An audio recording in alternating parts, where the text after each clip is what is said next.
Hey, what's up guys and girls, this is Midori, and I'm back with another episode of Drawn Midori. Now, welcome back guys and girls, I hope you had a great weekend. I just got back from seeing Rise of the Skywalker, and overall, the movie been good. I feel like it's not the best when it comes to Star Wars movies, but overall, if you like action movies, I think it was pretty decent, even though there was a lot of WTF moments. No, God!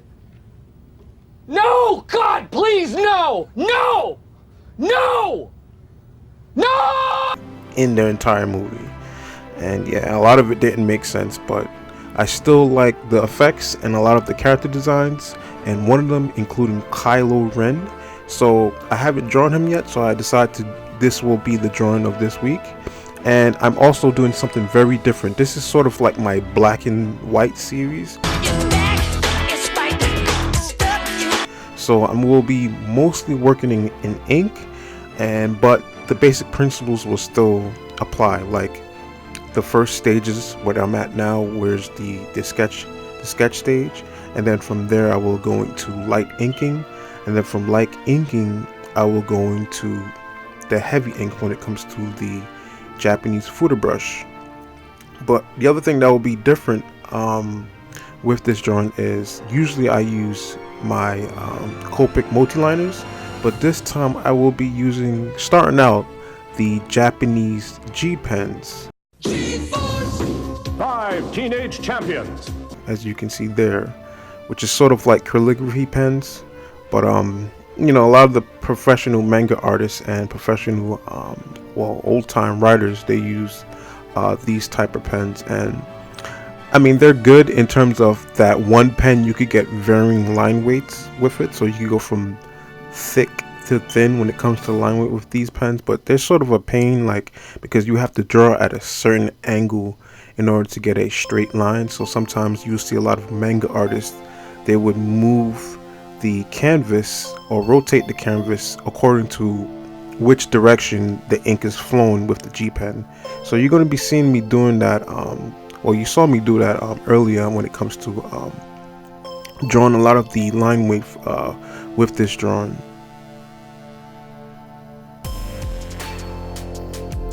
The next drawing I will decide to do will be the Mandalorian. I still haven't drawn him yet, but I will definitely want to get on to drawing the Mandalorian.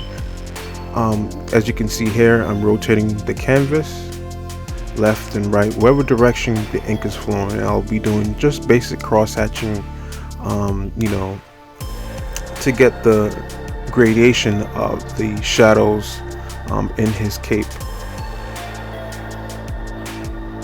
And a lot of the light sources coming from the right hand side.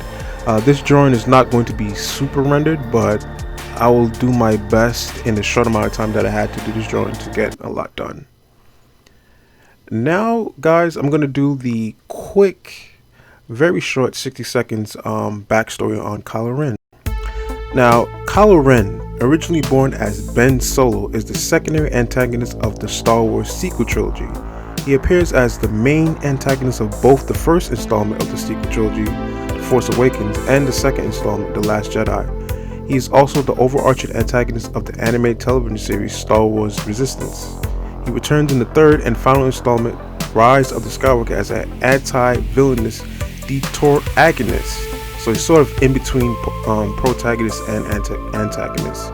He was the dark, powerful, and extremely obsessive master of the Knights of the Ren, wasted opportunity when it comes to them, as well as the apprentice of the Supreme Leader Snoke, before betraying and killing him to become the new and second Supreme Leader of the First Order. He was also the son of Han Solo, Leia Organa, and the nephew of Luke Skywalker, the grandson of Darth Vader and Anakin Skywalker, and Padme Amidala, as well as the arch nemesis of Rey.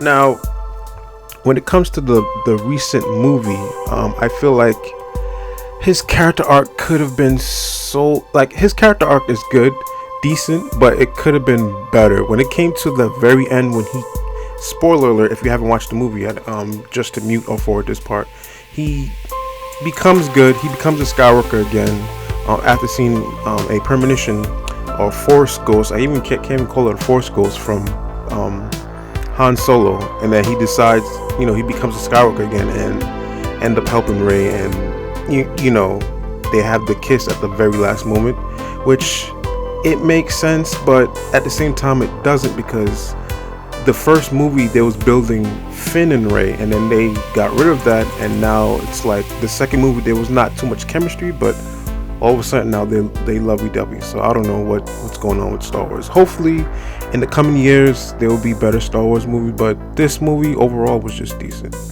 Okay, guys and girls, I hope you enjoyed this. If you did, please subscribe, and I will be doing more later this week. Thank you guys once again, and I'll check you guys later. Midori out.